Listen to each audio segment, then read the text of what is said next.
Hai, balik lagi sama Dika. Dan kali ini gue bakal ceritain film Project Gemini. Bercerita tentang perjalanan sekelompok ilmuwan yang pergi ke sebuah tata surya baru untuk melakukan kolonisasi. Hal itu disebabkan karena kondisi bumi yang semakin memprihatinkan dan tidak layak huni.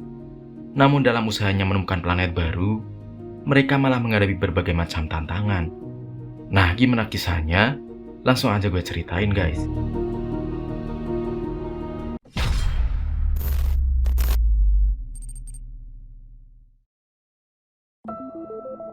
Film diawali dengan menampilkan kondisi bumi.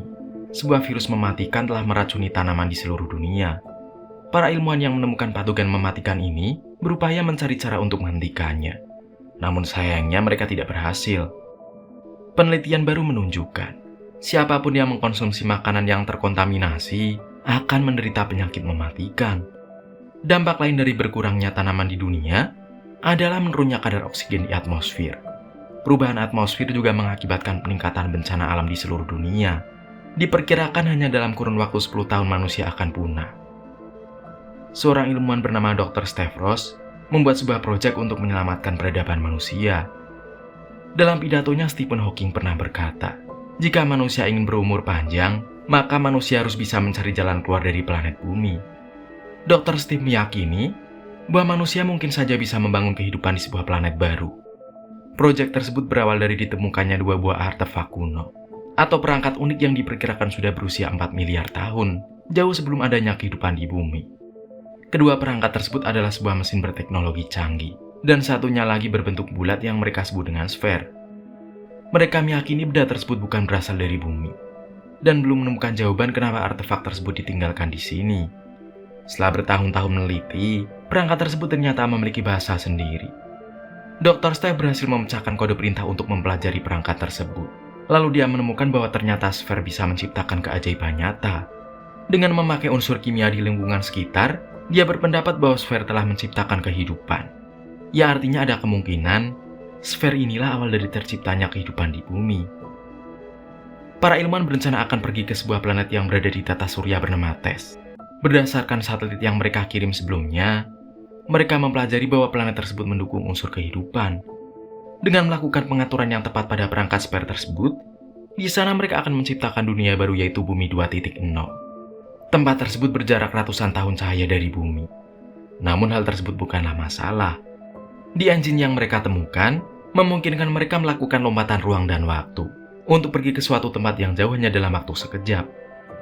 Para ilmuwan juga membuat duplikat dari dua artefak yang ditemukan, yang artinya dua benda tersebut kini kembar identik atau saling terhubung. Mesin pertama akan digunakan pada misi pertama, dan mesin kedua akan digunakan kapal angkasa berikutnya. Sedangkan spare duplikat akan dibawa ilmuwan, yang akan digunakan untuk membangun bumi kedua. Tim pertama yang akan terbang ke sana adalah Dr. Steve sebagai kepala misi, Peter Space Engineering, Leonard Terraforming, dan David sebagai geolog. Untuk keamanan, para ilmuwan akan dikawal dari pihak militer. Mereka adalah Ryan sebagai komandan, Richard sebagai kapten, dan Frank sebagai wakil kapten. Setelah semua persiapan selesai, Dr. Steve dan anggota kru segera mengangkasa.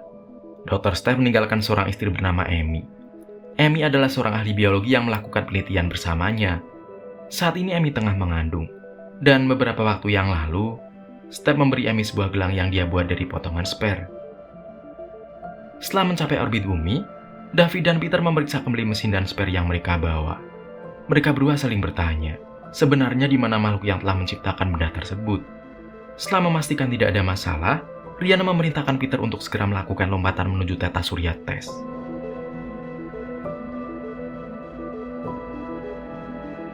Selesai melakukan lompatan, sampailah mereka di sebuah planet yang mengelilingi sebuah bintang. Frank kemudian memeriksa peta bintang, lalu berkata kalau sepertinya mereka kesasar. Grafik bintangnya tidak cocok, dan saat ini mereka tidak berada di tata surya TESS. Steve kemudian bertanya, apakah Peter sudah memasukkan koordinat yang benar? Peter menjawab kalau dia sudah melakukan semuanya sesuai prosedur. Steve kemudian meminta Richard memetakan bintang dan planet sekitar untuk mengetahui di mana posisi mereka. Lalu Richard berkata kalau mereka saat ini berada di sebuah sistem bintang asing yang belum pernah dipetakan sebelumnya. Mereka berpikir bagaimana mereka bisa pulang jika mereka tidak tahu di mana posisi mereka saat ini. Sistem komputer kemudian memberitahu ada objek asing mendekat. yang ternyata adalah Peter. Para kru menduga kalau Peter bunuh diri setelah merasa bersalah karena telah membawa mereka kesasar. Namun Leonard tidak percaya. Peter bukanlah orang yang mudah menyerah, apalagi sampai bunuh diri. Mau tak mau pekerjaan mereka kini tambah berat setelah kehilangan ahli mesin. Step kemudian meminta David memberi laporan mengenai planet di hadapan mereka, karena sebelumnya David sudah mengirim roket tak berawak ke sana untuk melakukan observasi permukaan dari planet tersebut, yang terdiri dari bebatuan vulkanik. Terdapat atmosfer namun tidak ada oksigen. Rata-rata suhu di permukaan adalah 16 derajat Celcius. Kondisi planet itu ternyata lebih menjanjikan dibanding dengan planet yang ada di tata surya Tes. Step mulai merasa bahwa mereka kesini bukan tanpa alasan, tapi memang sengaja dibawa ke sini, seperti mereka membawa sfer itu ke bumi. Karena itu Step memutuskan akan turun ke sana menggunakan pesawat pendarat. Namun Ryan melarangnya, karena planet itu tampaknya masih muda, dan keselamatan kru adalah tanggung jawabnya. Step kemudian meyakinkan komandan bahwa turun ke sana adalah kesempatan mereka. Lagi pula saat ini mereka tidak bisa pergi kemana-mana. Jika mereka bisa menyalakan sfer di sana, ilmuwan di bumi mungkin bisa menerima sinyal mereka lalu pergi menyusul. Dengan begitu masih ada harapan untuk menyelamatkan umat manusia. Setelah berdebat sengit, 5 orang kru naik ke pesawat, kemudian turun ke planet itu. Sementara itu Richard tetap berada di kapal induk. Saat memasuki atmosfer, mereka menerjang badai petir yang membuat kerusakan pada badan pesawat. Dengan terpaksa mereka melepas satu tangki bahan bakar untuk mengurangi tekanan. Dan pada akhirnya mereka bisa mendarat dengan selamat. Hanya saja mereka kehabisan bahan bakar dan tidak bisa kembali ke atas. Leonard kemudian memetakan daerah sekitar untuk mencari sebuah gua yang cukup dalam yang akan melindungi sfer tersebut. Setelah menemukan lokasi yang cocok, mereka mengeluarkan sfer tersebut lalu membawanya ke sana.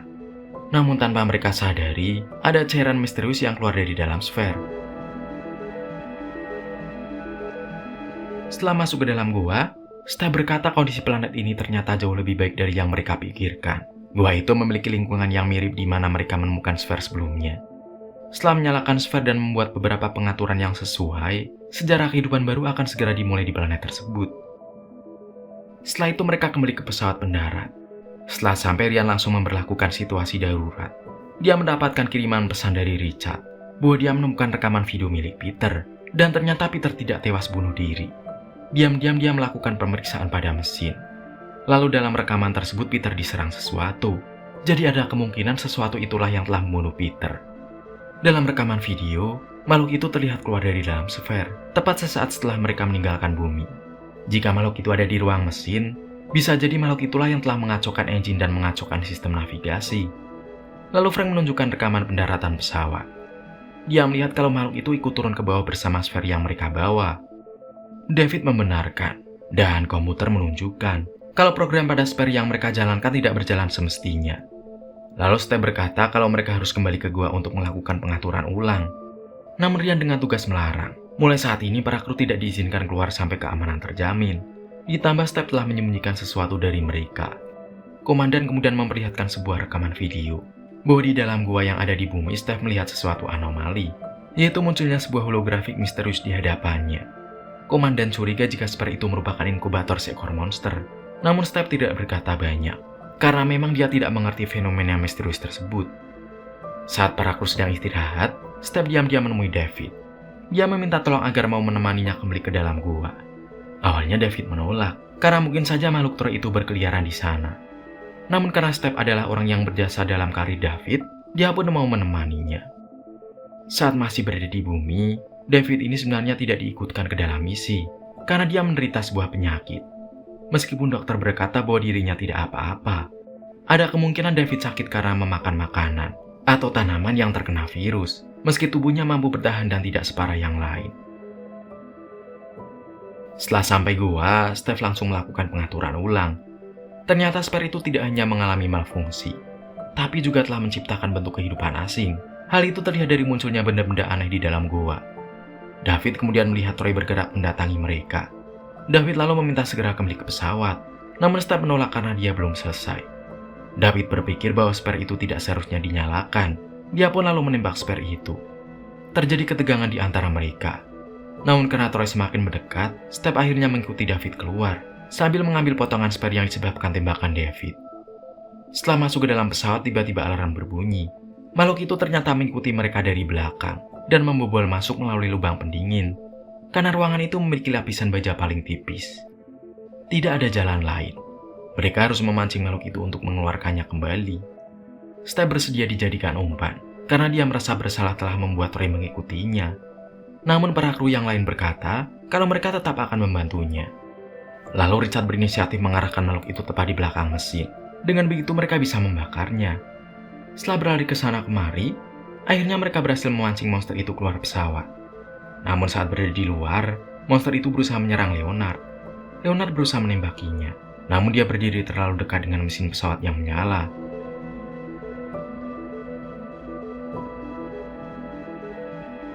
Sesaat kemudian dari dalam pesawat, Step melihat David berada di luar, lalu memintanya segera masuk ke dalam. Saat Step menutup pintu, Troy berhasil melukai tangan David. Step kemudian membawa David masuk ke dalam lab untuk mengobati lukanya. Dia juga akan melakukan penelitian pada bagian tubuh Troy yang terpotong. Scene kemudian berganti ke dalam kenangan Step. Saat itu Amy sangat menentang keputusannya yang akan pergi keluar angkasa. Amy berkata bahwa dia masih mengembangkan vaksin untuk melawan virus yang menyebar di bumi. Dia sangat yakin jika mau bersabar, mereka pasti akan menemukannya. Namun Step bersikeras kalau pergi ke planet lain adalah jalan terbaik. Saat meneliti tentakel Troy, Step terkejut. Ternyata makhluk itu adalah seekor robot. Tak heran kalau Troy bisa berpikir, bahkan menembus lapisan baja pesawat. Hal itu mungkin terjadi karena Troy lahir dari sper yang memiliki teknologi yang jauh lebih maju. Setelah melakukan penelitian pada sampel dari darah David, Step memberitahukan kalau darahnya mengandung bakteri misterius yang disebabkan oleh serangan Troy. Bakteri yang menginfeksinya tersebut memiliki mekanisme pertahanan yang kuat karena melawan virus yang ada di dalam tubuhnya. Ya artinya dengan meneliti bakteri itu, mereka bisa membuat vaksin untuk melawan virus yang menjangkiti bumi.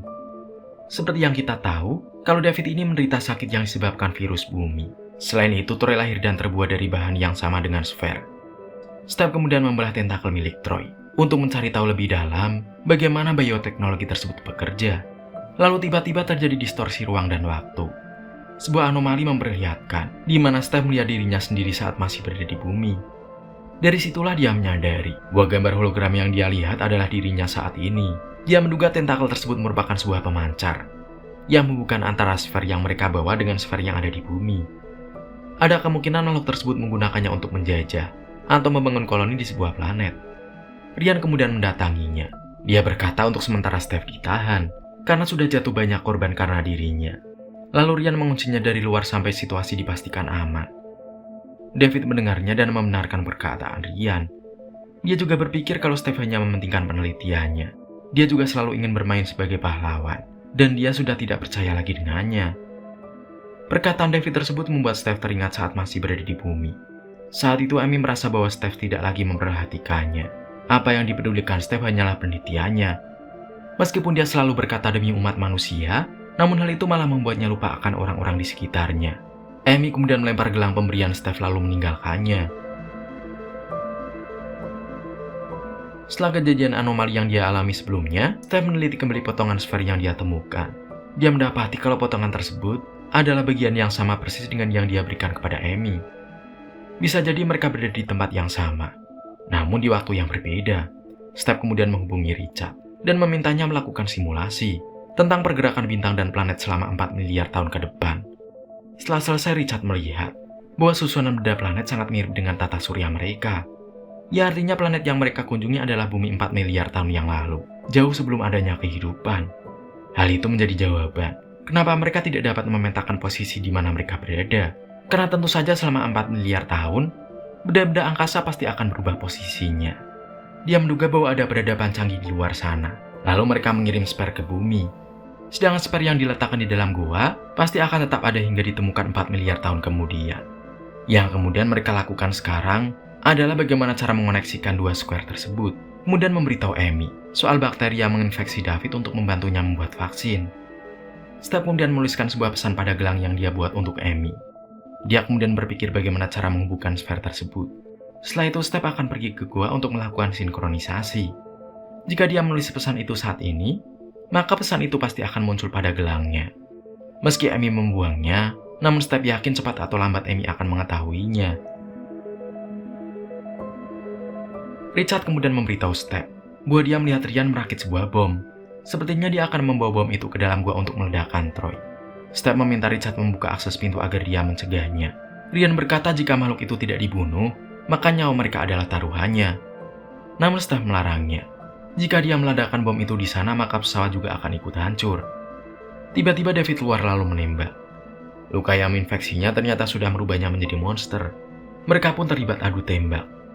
Steph berusaha menyadarkan David, namun sepertinya David tidak mau mendengarkannya. Steph kemudian pergi keluar pesawat dan menembakkan sebuah suara agar Troy mendatangi pesawat mereka. Jika dia berhasil menjebak monster itu di dalam pesawat, dia akan menggunakan bom milik Ryan untuk menghancurkannya. Lagi pula kru yang selamat kini hanya dirinya dan David, yang perlahan berubah menjadi monster. Setelah menyalakan timer bom, tak lama kemudian Troy menerobos masuk. Steph kemudian berlari untuk mencari tempat bersembunyi. Namun sialnya Steph malah berpapasan dengan David yang sudah siap menembaknya. David tidak menyadari kalau Troy sudah ada di belakangnya yang kemudian membunuhnya. Steph memanfaatkan keadaan tersebut untuk kabur keluar. Lalu beberapa saat kemudian pesawat itu meledak. Richard kemudian menghubungi Steph. Richard berkata kalau dia melihat ada ledakan di bawah.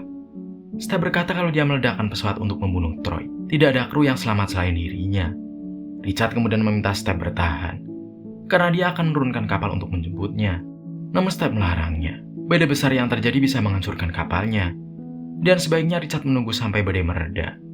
Steph kemudian pergi ke gua untuk menghubungi Amy. Setelah mencapai gua, Steph menyalakan Sphere kemudian melakukan pengaturan ulang. Sementara itu di bumi Amy melihat kalau gelang pemberian Steph bersinar. Dia mengambilnya kemudian pergi ke gua untuk menyalakan perangkat tersebut. Setelah kedua Sphere itu tersinkronisasi, sesaat kemudian Amy sudah berada di gua di mana Steph berada. Sphere itu bekerja layaknya mesin waktu, yang menghubungkan mereka berdua di tempat yang sama, namun di waktu yang berbeda. Steph kemudian menghampiri Amy, namun mereka berdua tidak bisa melakukan kontak fisik. Sederhananya mereka ingin melakukan komunikasi lintas waktu, terhubung di sebuah dimensi, di mana waktu tidak mengikat mereka. Steph kemudian memberitahu kalau dia berada di sebuah tempat di masa lalu. Apa yang dikatakan Amy sebelumnya adalah benar. Ada mekanisme yang bisa membantunya membuat vaksin. Jawabannya ada di dalam Sphere tersebut. Steph kemudian memberikan rumus antigennya. Lalu dia berjanji bahwa suatu saat mereka akan bertemu kembali di suatu tempat. Dan satu hal yang dia sesali, bahwa dia tidak akan pernah bisa menyentuhnya lagi. Steph kemudian melepas masker oksigennya, karena dia menyadari oksigen miliknya sudah menipis. Dan setelah itu komunikasi mereka terputus.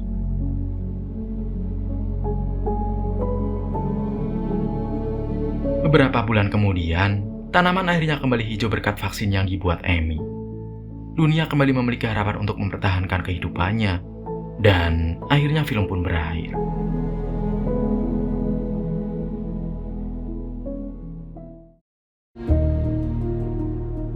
Terdapat berbagai keajaiban di dunia yang belum manusia temukan. Mungkin saja di dunia ini ada teknologi semacam Sphere yang Steph temukan. Nah, menurut kamu ada nggak sih teknologi yang menghubungkan antar dimensi? Komen ya guys. Sekian cerita kali ini. Semoga kalian suka dan terhibur. Gue pamit. Dadah semuanya.